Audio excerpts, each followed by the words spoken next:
पंचतंत्र की कहानियों की दुनिया में एक बार फिर से स्वागत है। आज जो कहानी हम सुनने जा रहे हैं वो सदियों पुरानी तो है, पर यकीन मानिए आज भी उतनी ही सच लगती है। कहानी का नाम है खटमल और बेचारी जूं। तो कहानी में आगे बढ़ने से पहले चलिए एक सवाल पर सोचते हैं। क्या ऐसा हो सकता है कि एक जरा सी गलती किसी की जान ले ले? मतलब भरोसे में की गई एक छोटी सी भूल और नतीजा मौत। सुनने में अजीब लगता है ना? पर यह कहानी हमें ठीक इसी सवाल के जवाब तक ले जाएगी। तो कहानी हमें ले चलती है एक राजा के आलीशान बेडरूम में, और यहीं इसी शानो शौकत के बीच रहती थी हमारी कहानी की पहली किरदार, एक जूं, जो अपनी जिंदगी में भाई पूरी तरह से सेट थी, एकदम सुरक्षित और खुश। हाँ, तो इस जूं का नाम था मंदरी सरपेणी, और उसका रूटीन एकदम फिक्स था। वो बहुत बहुत ही ज्यादा सावधान थी।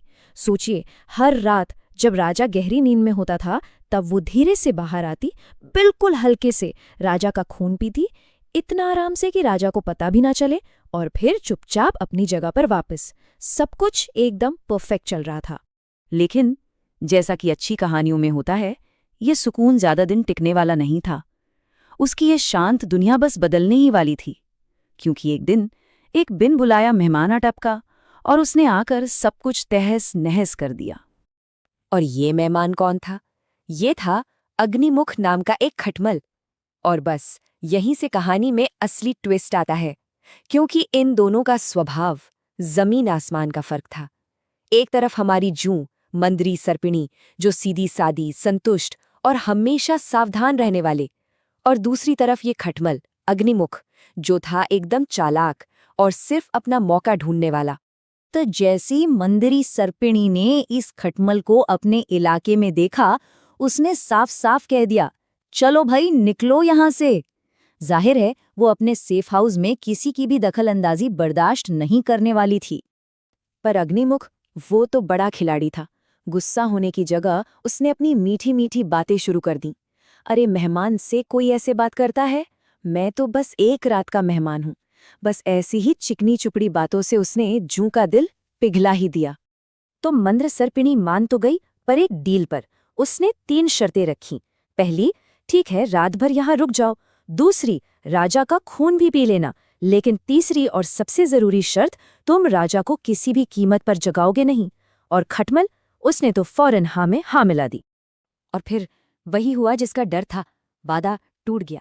जैसे ही राजा अपने बिस्तर पर आकर गहरी नींद में डूबा, खटमल अपने लालच पर काबू ही नहीं रख पाया। और फिर चीजें बहुत बहुत तेजी से बिगड़ी।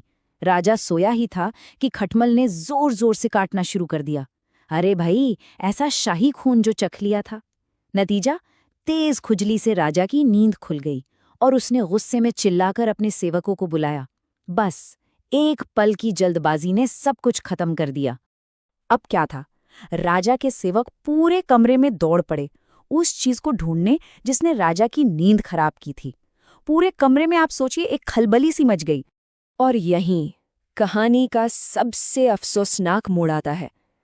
वो चालाक खटमल, जिसने सारा रायता फैलाया था, वो तो झट से पलंग के पाए के नीचे छिप गया और बच निकला। और बेचारी जूं, वो तो घबराहट में चादर के कोने में दुबकी बैठी थी, और बस सेवकों की नजर उस पर पड़ गई। तो नतीजा क्या हुआ? सेवकों ने मंदरी सरपणी को पकड़ा और बिना कुछ सोचे समझे उसे मार डाला। सजा उसे मिली उस गुनाह की जो उसने किया ही नहीं था। तो देखा, ये सिर्फ एक जूं और खटमल की कहानी नहीं है। इसके पीछे एक बहुत बहुत गहरी सीख छुपी है, जो सदियों से चली आ रही है। तो चलिए जरा समझते हैं कि ये कहानी हमें सिखाती क्या है।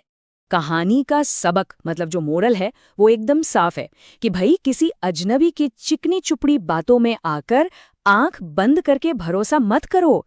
ये खतरनाक हो सकता है। चापलूसी और झूठे वादों से हमेशा होशियार रहना चाहिए। मंद्र सरपिणी से बस यही एक भूल हो गई थी। अब कोई सोच सकता है कि भाई ये तो हजारों साल पुरानी कहानी है, आज इसका क्या काम? पर जरा सोचिए, आज के अग्निमुख यानी खटमल अलग अलग शक्लों में हमारे सामने आते हैं। कभी ऑनलाइन स्कैम बनकर, तो कभी लुभावने सेल्स पिच बनकर, या फिर सोशल मीडिया पर गलत इरादों वाले लोगों के रूप में। ये कहानियां हमें आज भी याद दिलाती है कि सावधान रहो और लोगों को परखो। और आखिर में ये कहानी हमें एक बहुत जरूरी सवाल के साथ छोड़ जाती है।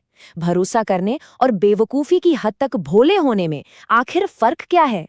वो कौन सी लाइन है जिसे पार नहीं करना चाहिए? इस पर सोचिएगा जरूर।